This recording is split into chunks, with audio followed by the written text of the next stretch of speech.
Sistem endokrin adalah salah satu sistem yang penting bagi tubuh kita, di mana sistem ini banyak berperan penting dalam menjaga homeostatis tubuh. Ketidakseimbangan dari hormon ini akan menyebabkan berbagai gangguan dalam tubuh, seperti penyakit gondok dan kekurangan insulin. Ada dua jenis organ endokrin, yaitu organ endokrin primer yang fungsi utamanya adalah sekresi hormon, dan organ endokrin sekunder, di mana sekresi hormon terjadi secara sekunder ke beberapa fungsi lainnya. Beberapa organ endokrin primer terletak dalam otak, meliputi hipotalamus, kelenjar hipofisis, dan kelenjar pineal. Sel-sel penyusun organ endokrin dibagi menjadi dua. Yang pertama ada sel noosekretori. Sel noosekretori adalah sel yang berbentuk seperti sel saraf tetapi berfungsi sebagai penghasil hormon. Contoh sel noosekretori yaitu sel pada saraf hipotalamus. Sel tersebut memperhatikan fungsi endokrin sehingga disebut sebagai sel neuroendokrin. Sesungguhnya, semua sel yang dapat menghasilkan sekret disebut sebagai sel sekretori. Oleh karena itu, sel saraf seperti yang terdapat pada hipotalamus disebut sel noosekretori. Lalu yang kedua ada sel endokrin sejati, atau yang biasa disebut sel endokrin klasik. Sel endokrin klasik yaitu sel endokrin yang benar-benar berfungsi sebagai penghasil hormon dan tidak memiliki bentuk seperti sel saraf. Kelenjar endokrin sejati melepaskan hormon yang dihasilkan secara langsung ke dalam darah atau cairan tubuh. Kelenjar endokrin sejati dapat ditemukan pada hewan yang mempunyai sistem sirkulasi. Fungsi dari sistem endokrin diantaranya yaitu 1. Menstimulasi urutan perkembangan, 2. Mengkoordinasi sistem reproduktif, 3. Memelihara lingkungan internal yang optimal, 4. Membedakan sistem saraf dan sistem reproduktif pada janin yang sedang berkembang, 5. Hormon yang larut dalam air termasuk polipeptida dan katekolamin. Mekanisme kerja hormon. Semua hormon memberikan efeknya melalui penyekatan pada reseptor sel target untuk hormon tersebut. Semakin banyak reseptor yang berkaitan dengan hormonnya, semakin besar juga efek yang ditimbulkannya pada sel target. Semua hormon mempengaruhi sel target dengan mengubah aktivitas metabolik mereka. Misalnya, mereka dapat mengubah laju proses seluler secara umum, atau mereka dapat menyebabkan atau menghambat proses seluler spesifik. Hasil akhir dari semua ini adalah untuk mempertahankan homeostasis. Misalnya epinefrin atau adrenalin, yang mungkin sudah sering kita dengar, dapat kita jadikan salah satu contoh yang baik untuk menjelaskan respon akurat yang ditimbulkan bergantung pada jenis sel target. Ketika hormon epinefrin terikat ke sel otot polis tertentu di dinding pembuluh darah, dia akan menstimulasi dinding pembuluh darah tersebut untuk berkontraksi. Ketika epinefrin berkaitan ke sel lain selain dari sel otot, dia akan memberikan efek yang sangat berbeda, di mana dia akan menyebabkan sel ini untuk berkontraksi. Hormon umumnya menghasilkan satu atau lebih perubahan. Yang pertama, merubah permeabilitas membran plasma atau potensial membran, atau keduanya melalui pembukaan atau penutupan kanal ion. Yang kedua, menstimulasi sintesis enzim atau protein lainnya dalam sel. Yang ketiga, mengaktifkan atau menonaktifkan enzim. Yang keempat, menginduksi aktivitas sekresi. Dan yang kelima, menstimulasi mitosis. Kelenjar-kelenjar yang ada di dalam sistem endokrin. Pertama, hipotalamus dan hipofisis. Secara bersamaan, hipotalamus dan kelenjar hipofisis berfungsi untuk mengatur hampir setiap sistem tubuh. Hipotalamus adalah bagian dari otak dengan beberapa fungsi tambahan terhadap perannya sebagai kelenjar endokrin. Hipotalamus dianggap sebagai kelenjar endokrin karena dia mensekresikan beberapa hormon, sebagian besar mempengaruhi kelenjar hipofisis. Kelenjar hipofisis memiliki struktur seperti kacang yang terhubung ke hipotalamus oleh tangkai kecil dari jaringan yang disebut infundibulum. Kelenjar hipofisis terbagi ke dalam dua bagian yang berbeda secara struktur dan fungsi, yaitu lobus anterior yang berasal dari jaringan epitel kelenjar dan lobus posterior yang berasal dari jaringan syaraf, di mana setiap lobus mensekresikan hormon. Hubungan yang berbeda antara hipotalamus dan dua lobus kelenjar hipofisis, yaitu keduanya sangat penting bagi fungsi organ endokrin tersebut. Sistem portal. Sistem portal terletak di antara hipotalamus dan hipofisis anterior. Dalam contoh ini, sistem portal digunakan untuk menggambarkan pola unik dari sirkulasi kapiler, vena. Secara bersamaan, sistem saraf dan sistem endokrin mengatur dan mengkoordinasikan aktivitas semua struktur tubuh secara esensial untuk mencapai dan mempertahankan homeostasis. Fungsi sistem saraf sebagai sistem komunikasi mengirimkan pesan dalam bentuk potensial aksi sepanjang akson neuron dan dalam bentuk neurotransmitter di sinaps antara neuron dan sel yang mereka kontrol. Sistem endokrin seperti layaknya pelayanan pos yang mengirim surat. Setiap penghuni menerima surat, tetapi hanya penghuni yang memahami surat yang dapat menerjemahkannya. Sistem endokrin mengirim informasi ke sel yang dikontrol dalam bentuk hormon yang dibawa oleh aliran darah ke semua bagian tubuh. Sel dengan reseptor yang sesuai untuk hormonnya akan memberikan respon, sedangkan sel tanpa reseptor untuk hormon tersebut tidak akan memberikan respon. Dari apa yang telah dijelaskan di atas, keduanya, baik itu sistem saraf dan sistem endokrin, mengontrol target mereka dengan pesan senyawa kimia. Namun, apakah perbedaan antara kedua sistem tersebut? Dalam kenyataannya, sulit untuk membedakan kedua sistem tersebut, karena mereka memiliki banyak kemiripan, yaitu, pertama, kedua sistem memiliki struktur terkait dengan otak. Secara anatomi hipotalamus memainkan peran penting dalam sistem saraf dan sistem endokrin. Kedua, dalam kebanyakan kasus, sistem saraf menggunakan molekul tertentu seperti neurotransmitter, dan sistem endokrin juga dapat menggunakan molekul yang sama sebagai hormon. Misalnya, ketika neuron mensekresikan epinefrin ke celah sinaps, itu adalah neurotransmitter. Sebaliknya, ketika sel dari kelenjar adrenal mensekresikan epinefrin ke dalam aliran darah, itu adalah hormon. Ketiga, kedua sistem, baik itu sistem saraf atau sistem endokrin, bekerja sama untuk mengatur proses tubuh dalam kondisi kritis. Keempat, beberapa neuron mensekresikan hormon. Dalam kasus ini, dalam melakukan komunikasi langsung dengan selnya, neuron melepaskan pesan kimia yang masuk ke aliran darah dan berfungsi sebagai hormon untuk membantu membedakan pesan kimia dari neurotransmitter dan hormon lain. Maka mereka sering disebut sebagai neuropeptida atau neurohormon. Contoh neuropeptida adalah hormon oksitosin yang menginduksi persalinan. Kelima, kedua neurotransmitter dan hormon dapat mempengaruhi target mereka melalui reseptor yang terhubungkan oleh. Di samping memiliki kemiripan antara sistem saraf dan sistem endokrin, keduanya juga memiliki beberapa perbedaan penting.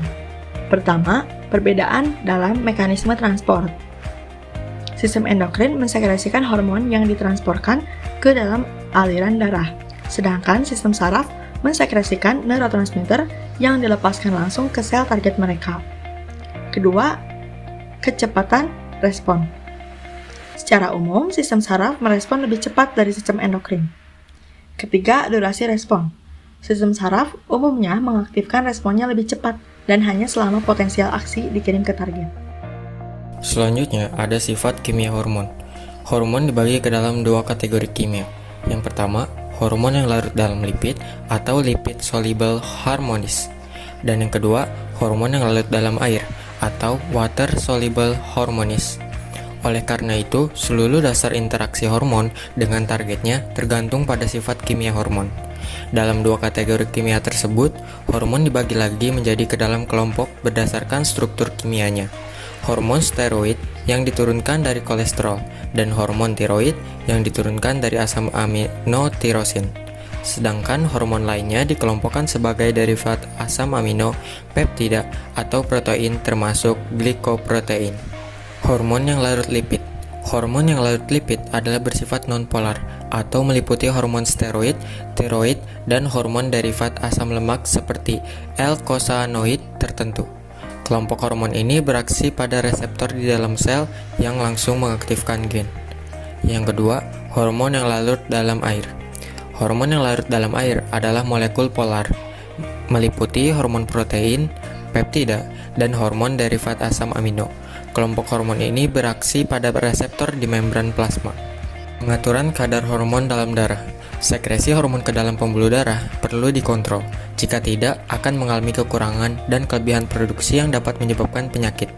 Merangsang sekresi hormon adalah penting. Tapi dengan begitu juga menghambat pelepasan hormon. Proses ini melibatkan 3 jenis rangsangan yang sama, yaitu humoral, syaraf, dan hormonal. Selanjutnya ada reseptor, hormon, dan mekanisme aksi. Hormon memperlihatkan aksi mereka dengan berkaitan dengan protein yang disebut dengan reseptor. Hormon dapat merangsang hanya pada sel yang memiliki reseptor untuk hormon tersebut. Bagian dari setiap molekul reseptor di mana hormon mengikat disebut dengan situs reseptor. Kecenderungan untuk setiap jenis hormon untuk mengikat suatu jenis reseptor disebut dengan spesifisitas. Misalnya, insulin mengikat reseptor insulin, tetapi tidak untuk reseptor untuk hormon tiroid. Namun, beberapa hormon seperti epinefrin dapat mengikat keluarga dari reseptor yang secara struktural mirip, karena reseptor hormon memiliki afinitas tinggi terhadap hormon mereka yang terikat ke reseptor, sehingga hanya konsentrasi kecil dari hormon yang diberikan diperlukan untuk mengaktifkan sejumlah besar reseptornya. 2. Kelenjar adrenal. Korteks adrenal manusia terdiri dari 3 lapisan histologis yang berbeda. Hormon korteks adrenal semuanya memiliki struktur yang mirip, yang mengandung inti steroid, yaitu derivat lipid dari kolesterol. Karena hormon ini larut lipid, mereka tidak disimpan dalam sel kelenjar adrenal, tetapi berdifusi dari sel ketika mereka disintesis. Hormon kortikal adrenal diangkut ke dalam darah dalam kombinasi dengan protein plasma spesifik. Mereka dimetabolisme di hati dan diekskresikan dalam empedu dan urin. Hormon korteks adrenal terikat ke reseptor nuklear dan merangsang sintesis protein spesifik yang bertanggung jawab untuk menghasilkan respon sel. Korteks adrenal manusia terdiri dari 3 lapisan histologi yang berbeda. Pertama, glomerulosa pada bagian terluar yang mensintesis hormon mineralokortikoid, utamanya aldosteron. Disebut mineralokortikoid karena mereka mempengaruhi homeostatis mineral.